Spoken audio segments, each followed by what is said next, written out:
तर नमस्कार मित्रांनो, तुमचे मराठी क्राईम नेटवर्क या चॅनलवर स्वागत आहे. ही घटना आहे जालना जिल्ह्यातील एका गावातील. जे घडलं ते अतिशय लाजिरवाणं होतं. त्या मुलीचं नाव सपना जाधव, वय वर्ष 17. ही मुलगी आपल्या कुटुंबासोबत राहत होती. तिला शिकण्याची खूप आवड होती, परंतु घरची परिस्थिती खूप गरीब असल्यानं तिला शिक्षणापासून वंचित राहावं लागलं आणि अगदी कमी वयातच तिला आईवडिलांचं ऐकून लग्नाचा निर्णय घ्यावा लागला आणि वयाच्या 17व्या वर्षीच तिचे लग्न जमले. ज्या मुलासोबत तिचं लग्न ठरलं तो तरुण, त्याचे नाव सुशील पवार, वय वर्ष 22. सपना संदीप जाधव आणि सुशील पवार यांचं लग्न घराच्या संमतीने ठरलं होतं. साखरपुडा झाला म्हणून दोघेही आता मोबाईलवर एकमेकांसोबत बोलायला लागले. बोलता बोलता प्रेम वाढले आणि मोबाईलवर मेसेज चॅटसुद्धा सुरू झाली. तिचा होणारा नवरा होता म्हणून सपना वेळ मिळेल तेवढा तिच्यासोबत बोलत होती. सुशीलला देखील सपनाला बघताच क्षणी ती खूप आवडली होती. आता लग्नाचा बस्ता ठरला होता आणि ती येणार नाही हे सुशीलला माहिती होतं.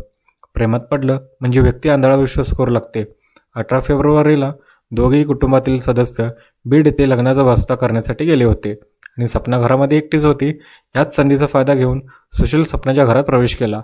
सुशील होणाऱ्या बायकोला मोबाईल गिफ्ट करायचा आहे या बहाण्याने तिच्या घरात घुसला होता. त्याला बघूनही तिलाही आनंद झाला होता. आता दोघेही घरात गप्पा गोष्टी करत होते. थोडा वेळ गप्पा मारल्यानंतर सपना चहा बनवण्यासाठी घरात गेली आणि सुशीलसुद्धा तिच्या मागे तिथे गेला. तिने गेल्याबरोबर त्याने मागून तिला मिठी मारली आणि शारीरिक संबंध ठेवण्याची परवानगी मागितली. सपना काही दिवसांनी त्याची बायको होणारच होती, पण तिला थोड्या दिवसांची वाट बघवली नाही.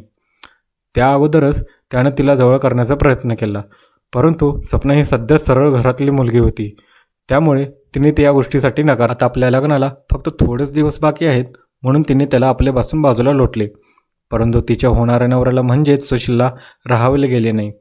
त्यानं तिला समजावलं, आपण आता नवरा बायकोच आहोत, कोणाला काहीच समजणार नाही, माझं तुझ्यावर आता पूर्ण हक्क आहे. पण तरीही तिने त्याचं काहीच ऐकलं नाही. हे योग्य नाही, हे चुकीचं आहे, तिनं त्याला उत्तर दिलं. आता मात्र सुशीलनं तिच्यावर जबरदस्ती करण्याचा प्रयत्न केला. तेव्हाही ती त्याच्यापासून दूर होत त्याला नको म्हणत राहिली. घरामध्ये त्यावेळी कोणीच नव्हते. सुशील आणि सपना हे दोघेच फक्त घरामध्ये होते. एवढं सगळं ती नकार देत असूनही सुशील तिला जबरदस्ती करू लागला, पण होणारी बायको सपना त्याला या गोष्टीसाठी नकार देत राहिली. खरं तर सुशीलच्या मनामध्ये वासनेनं घर केलं होतं. एखाद्या चवताळलेल्या प्राण्यासारखा तो तिच्या अंगावर धावत होता. पुढे जाऊन तिच्यासोबतच आपल्याला राहायचं आहे, तिच्यासोबतच आपल्याला संसार करायचा आहे, हे सुद्धा त्याला समजत नव्हतं. सपनाच्या नकारामुळे संतापलेल्या सुशीलनं कसलाही विचार न करता तिच्यावर जबरदस्तीने अत्याचार केला. इकडे तिकडे तिला हात लावत तो जबरदस्ती करत होता, परंतु सपनाला हे सगळं अजिबात आवडत नव्हतं. म्हणून सपना जोरात ओरडायला लागली, रडायला लागली. तिच्या आवाजाने आता आजूबाजूचे लोक जमा होतील म्हणून सुशीलनं तिच्या तोंडावर हात ठेवून तिचे तोंड दाबले आणि सपना जो आक्रोश करत होती, जे ओरडत होती ते बघून राग आलेल्या सुशीलनं तिचा गळा दाबून तिला कायमचंच संपवलं. त्यानंतर तो खूप आवरला आणि शेजारी असलेला धारदार चाकू घेऊन त्याने तिच्या शरीरावर जोरात रागाने वार केले आणि त्यामुळे तिच्या अंगातून आता रक्त व्हायला लागले. तिचा जीव देखील गेला. त्या स्वप्नाला जगातून कायमचंच उठवलं होतं. थोड्याच वेळात सुशीलला जाणीव झाली त्याच्याकडून एक हत्या झाली आहे आणि एका मुलीचा बलात्कार झाला आहे. आता आपल्याला पोलीस पकडून नेणार, आपल्यावर केस होणार अशी भीती मनात निर्माण होऊन त्यानं पटकनच स्वप्नाचं ते घर सोडलं आणि त्या गावातून पळ काढला. त्याच्या पळण्याच्या मार्गावर अनेक अडचणी आल्या. त्याला आज लोकांनी तसं घाबरलेल्या अवस्थेतच बघितलं, परंतु त्यानं आपलं दुचाकीचा वापर करून पटकनच ते गाव सोडलं. त्याने आता आपली गाडी ही तशीच सोडून तिथून देखील पळ काढला. तेव्हा त्यातील लोकांनी त्याच्यावर शंका व्यक्त केली आणि पळत तिथून त्यानं शिंदखेड गाठलं आणि तो पुण्यामध्ये पळून आला. पुण्यामध्ये येऊन त्याने त्याच्या मित्रांना भेटला आणि सगळा प्रकार त्याने सांगितला, परंतु त्याच्या या कारनाम्यात त्याला कोणीच मदत केली नाही. म्हणून त्याने लगेचच मुंबई गाठली. नंतर त्यानं अहमदाबाद गाठलं, पण तिथे त्याला कोणतंच काम मिळत नव्हतं. इकडे पोलीससुद्धा त्याचा तपास घेत होते, त्यामुळे तो घरी परत येऊ शकत नव्हता. त्याने मुंबईमध्ये छोटे मोठे काम पकडले. थोडे दिवस काम करून तो ती जागा सोडत, असे जेणेकरून पोलीस त्याच्यापर्यंत पोहोचू शकणार नाही. खरं तर इकडे गावकऱ्यांनी त्याला घरातून पळताना बघितलं होतं. कुटुंब जेव्हा घरी परतलं तेव्हा त्यांना आपल्या मुलीला वाईट अवस्थेत बघितलं आणि होणारा जावई घरी आला होता हे त्यांना गावकऱ्यांकडून समजलं आणि त्यांनी स्वप्नाची केस पोलीस स्टेशनमध्ये नोंदवली. बॉडी पोस्टमॉर्टमसाठी हॉस्पिटलमध्ये पाठवण्यात आली. तेव्हा तिच्यावर बलात्कार झाल्याचं घरच्यांना समजलं. होणाऱ्या जावयाचे बरेच पुरावे गोळा करण्यात आले. गावकऱ्यांनी खून सपनाच्या होणाऱ्या नवऱ्यानेच केले अशी शंका सगळ्यांसमोर व्यक्त केली होती. त्यामुळे पोलिसांना लगेचच त्याचा शोध घ्यायला सुरू केलं होतं. या सगळ्यामध्ये सुशील आपला मोबाईल वापरत होता.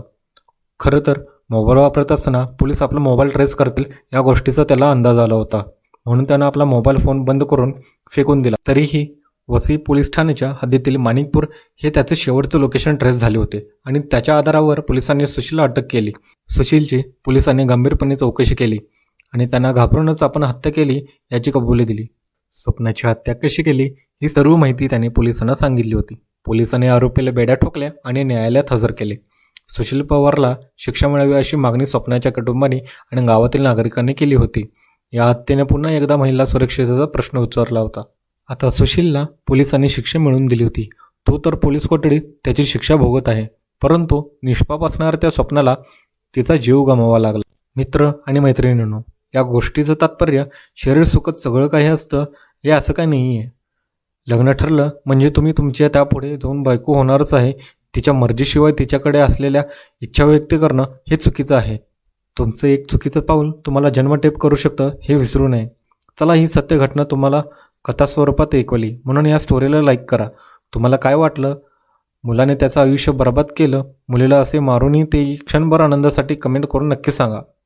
आणि अजूनही आपल्या चॅनलला सबस्क्राईब केलं नसेल तर लगेचच चॅनलला सबस्क्राईब करा.